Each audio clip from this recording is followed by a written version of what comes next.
Fala galera, sejam bem-vindos. A aula de hoje nós vamos falar sobre a jornada do cliente. Nós vamos falar sobre o processo da teoria, do caminho que o cliente leva até fazer então a primeira aquisição. Essa é a parte teórica, porque a parte prática da jornada do cliente ela se conclui naquilo que nós chamamos de funil de vendas. É importante, por que é importante a gente entender qual é a jornada do cliente?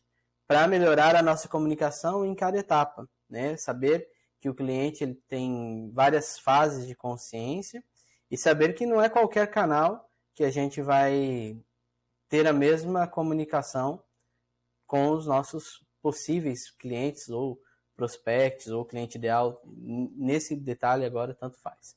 Então nós vamos falar sobre as 3 fases. Por que é importante? Porque para o cliente se tornar cliente é interessante que você pegue na mão dele e conduza ele durante todo o caminho. A palavra, eu gosto muito da etimologia das palavras, vocês me conhecem, que me seguem. Jornada significa caminhar enquanto jorra a luz. Ou seja, uma jornada, geralmente, ela é cheia de luz, você traz clareza para o seu processo. Então, por isso que você pega na mão do cliente e caminha junto com ele até ele sentir confiança e fazer uma aquisição. A gente entende que todo o processo de compra e venda é feito através de uma confiança, de geração de confiança. A economia se move através da confiança, né? Os grandes países têm uma grande economia, uma boa economia, devido à confiança que eles geram ao mercado. Então, nós vamos entender que existem 3 fases iniciais. Vocês vão encontrar outras jornadas que até têm mais fases, mas, resumidamente, essas 3 atendem bem o processo, principalmente você que está iniciando aí no mercado, no seu modelo de negócio, seja um negócio local, seja o infoproduto, né? O que é a primeira fase? A primeira fase ela é a mais abrangente, porque você vai pegar um lead, um prospect, um cliente ideal, indiferente ao problema e dificuldade ou conflito que você busca resolver. Vamos tentar buscar um exemplo bem prático. Se você é esteticista, se você é um corretor de imóveis, qual problema vocês resolvem? O corretor de imóvel resolve o problema, às vezes, de moradia, de conseguir uma casa, seja aluguel, seja financiamento, seja a compra de uma casa. A esteticista, qual problema ela resolve? Ela resolve marcas de expressão, ela resolve tudo que se relaciona à beleza. Ela deixa a pessoa mais bela, ela deixa a pessoa com uma autoestima mais elevada. Então, é um problema que ela está resolvendo. Mas a maioria das pessoas não estão conscientes disso. Ou seja, não é todo mundo que está em busca de uma casa, não é todo mundo que está em busca ou conhece os processos estéticos. Então, a gente sabe que alguns produtos / serviços, as pessoas só vão buscar mesmo quando elas estão no extremo, né, de um problema, de um desafio, de uma dificuldade. Então, se não é prioridade para a pessoa, por que ela se importaria em comprar de você agora? Por que eu preciso comprar agora? Essa seria a pergunta de quem está na etapa número 1. E aí, o que você deve fazer? Atrair e conscientizar. Por que atrair? Por que atrair e conscientizar? Você está numa fase que, se você fizer uma oferta direta, não vai converter, porque a pessoa não tem prioridade em dar o tempo / dinheiro para aquilo que você está oferecendo. Então, você vai conscientizar, você vai aumentar ainda mais o problema, vai colocar o dedo na ferida e torcer, você vai ser mais divertido, você vai ser mais informativo. É uma informação que mostra as complicações que a pessoa vai ter se ela não se antecipar a isso. Sabe a pegada da prevenção? Né? Melhor prevenir do que remediar? A sua comunicação nessa jornada tem esse princípio. Depois nós temos a fase 2, que quando a pessoa caiu uma ficha, opa, realmente eu preciso me organizar para isso. Mas ainda não é prioridade. Ela sabe que ela precisa, ela já tem um interesse, mas ainda não resolveu qual que é a melhor forma dela solucionar isso, né? Vamos voltar aos exemplos anteriores. Na questão do corretor de imóvel, às vezes a pessoa sabe que ela precisa de uma moradia, mas qual que seria a melhor opção? Será que seria financiar? Será que seria fazer uma troca? Será que morar de aluguel não é o mais adequado? Então a pessoa, ela sabe do problema, mas ela ainda não está muito segura da melhor solução. Então, nessa fase, a sua proposta de valor, né, a sua proposta de transformação, tem que vir ajudar ela a ter mais clareza sobre qual a melhor escolha que ela pode tomar, qual a melhor decisão. E como que se faz isso?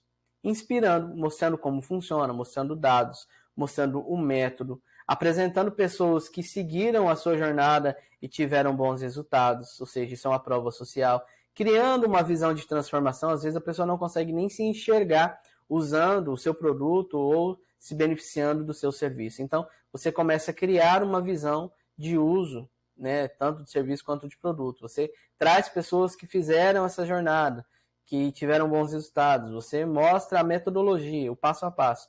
Isso vai gerando na pessoa mais confiança em qual metodologia que ela vai aderir, que ela vai fazer a aquisição. E aí a etapa 3 é quando a pessoa já está decidida, mas ainda existem algumas objeções. São 5 objeções básicas, eu não vou tratar delas nesse vídeo, mas se você quiser saber quais são essas objeções, você pode deixar no comentário, eu quero saber, e depois eu faço um vídeo só sobre essas objeções bases ou objeções básicas que todo mundo tem na hora de fazer uma decisão de compra. Mas a primeira é que, por que eu preciso agora? A gente está falando sobre pressa, por que a pessoa precisa resolver aquilo agora? Aí depois ela fala assim, por que eu preciso comprar de você? O que me diz que você é a pessoa que eu devo comprar? E aí você mostrou ali, gerou interesse, mostrou metodologia, mostrou cases, prova social.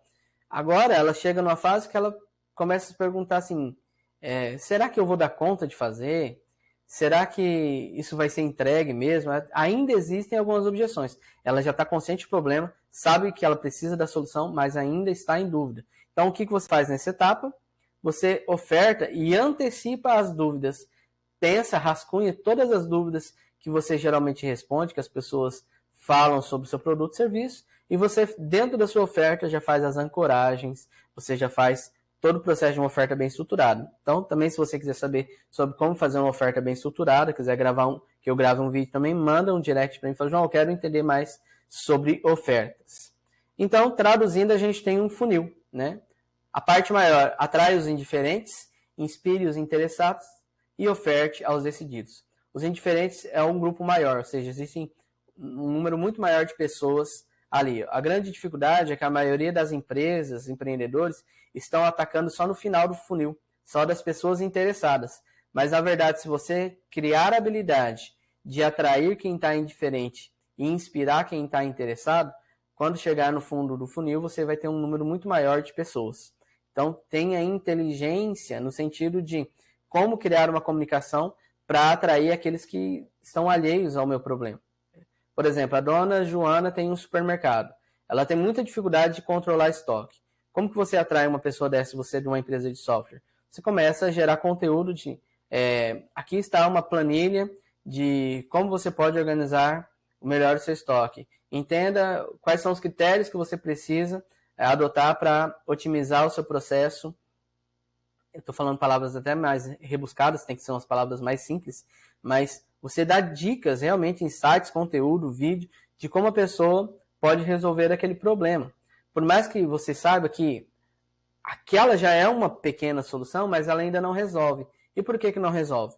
Porque a dona Joana não vai ter tempo para parar, abrir uma planilha, ela tem que vender, ela tem que comprar, ela vai descobrir que ao pegar uma referência contigo, ela vai falar assim, caramba, essa pessoa é autoridade, se ela me ajudou uma vez, quem sabe ela não me ajuda mais?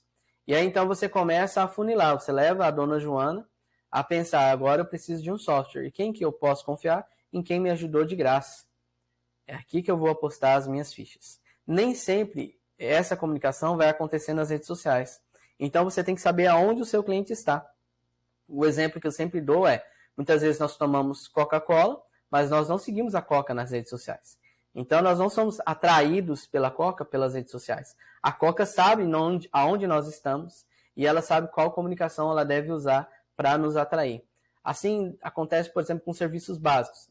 Nós sempre quem tem um carro vai precisar de um mecânico uma hora ou outra. Mas não necessariamente ela precisa seguir o mecânico nas redes sociais. Então, o mecânico precisa entender como ele vai ter a atenção dessas pessoas caso um dia o carro delas estrague, ele seja lembrado.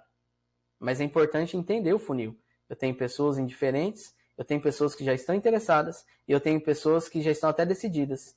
E essas são as mais fáceis de converter em uma venda. Então, essa é a jornada. Você pode construir ela a partir desses 3 princípios. Pegar os alheios, depois interessar e inspirar os interessados e assegurar, dar segurança àqueles que estão decididos. Essa é a aula de hoje, a jornada de compra do cliente, de uma forma bem resumida, mas já para dar luz aí no seu processo, do seu negócio, do seu empreendimento. E existe uma sequência dessa jornada, né? Se você quer saber a sequência dessa jornada, depois que o cliente faz uma aquisição, o que faz? O que eu faço? Existe uma segunda jornada? Existe uma segunda jornada, que é o funil inverso, ou chamo de funil borboleta, que é, a partir desse processo, você fidelizar a ponto do cliente ser seu fã, depois advogado e depois um evangelizador da sua marca. Curtiu? Se inscreva no meu canal, me siga lá também no Instagram, @joaohenrique.ap, e comenta aí o que você achou desse vídeo. Até o próximo insight.